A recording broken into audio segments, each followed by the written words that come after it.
খুব ছোট্ট একটা শব্দ, কিন্তু এর তাৎপর্য এবং গুরুত্ব দুটোই অপরিসীম। একজন মানুষের জীবন ধ্বংস করার ক্ষমতা তো হ্যাকারদের আছেই, গোটা একটা জাতির অপরিসীম ক্ষতি সাধনও করা সম্ভব শুধুমাত্র এই হ্যাকিং এর মাধ্যমে। বাংলাদেশ ব্যাংকের টাকা চুরির ঘটনাটাকেই উদাহরণ হিসেবে ধরতে পারেন।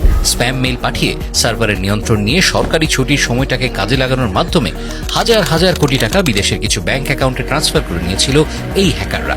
এর মধ্যে কিছু টাকা ফিরিয়ে আনা গেছে সত্যি, কিন্তু বেশিরভাগেরই কোনো হদিশ পাওয়া যায়নি। সাউথ ইন্ডিয়ান সিনেমায় হ্যাকিং এর দৃশ্য দেখে আপনি যদি ভেবে থাকেন যে ভার্সিটি থেকে ড্রপ আউট হওয়া ক্র্যাক হেডেড কিছু তরুণ দিন রাত কম্পিউটারের সামনে বসে সব করে ফেলছে, তাহলে আপনি বোকার স্বর্গে বাস করছেন। হ্যাঁ, এরকম হ্যাকার যে নেই তা নয়, ইন্ডিপেন্ডেন্ট হ্যাকারের সংখ্যাও পৃথিবীতে কম নয়, কিন্তু দুনিয়া জুড়ে হ্যাকিংকে যারা শিল্পে পরিণত করেছে, যারা হ্যাকার হিসেবে ত্রাসের রাজত্ব কায়েম করেছে, বিভিন্ন প্রতিষ্ঠানের কাছে হয়ে উঠেছে মূর্তিমান আতঙ্কের নাম, তাদের বেশিরভাগের পেছনেই আছে রাষ্ট্রীয় মদত। আর পৃথিবীতে যেই দেশগুলো হ্যাকারদের পেছনে সরকারিভাবে সবচেয়ে বেশি বিনিয়োগ করে, তাদের মধ্যে সবার উপরে থাকবে রাশিয়া। আর তাই রাশিয়ান হ্যাকারদের সমীহ করে চলেন খোদ আমেরিকার প্রেসিডেন্টও।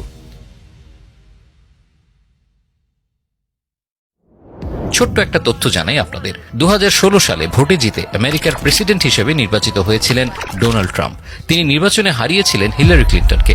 প্রচারণা চলাকালে সেক্স টেপ, ইসলাম বিদ্বেষ, অভিবাসী বিরোধ ইত্যাদি নিয়ে যখন টানা সমালোচনার মুখে একেবারে মুখ থুবড়ে পড়েছিল ট্রাম্পের প্রচারণা শিবির, তখন পররাষ্ট্রমন্ত্রী থাকার সময় হিলারি ক্লিন্টনের ইমেইল কেলেঙ্কারি নতুন করে মাথাচাড়া দেয় জনমত জরিপে ট্রাম্পের পারদ আবার চড়ে গিয়েছিল। পররাষ্ট্রমন্ত্রী থাকাকালে সরকারি কাজে ব্যক্তিগত ইমেল ব্যবহার করেছিলেন হিলারি, আর এমন 30,000 মেইল ফাঁস করে দিয়েছিল একটি হ্যাকার টিম। মজার ব্যাপার হচ্ছে, মেইলগুলো ফাঁস হওয়ার মাস চারেক আগে ট্রাম্প রাশিয়াকে আহ্বান জানিয়েছিলেন তারা যেন হিলারির মেইল হ্যাক করেন। হিলারির রাজনৈতিক দল ডেমোক্র্যাট পার্টি অভিযোগ করেছিল রাশিয়ার সরকারই হিলারির মেইল হ্যাক করেছে। রাশিয়া যদিও সেই অভিযোগ স্বীকার করেনি, তবে দিন শেষে হিলারির হারের পেছনের কারণ খুঁজতে গেলে সেই মেইল স্ক্যান্ডালকে ওপরের দিকে রাখা হয় এখনো পর্যন্ত।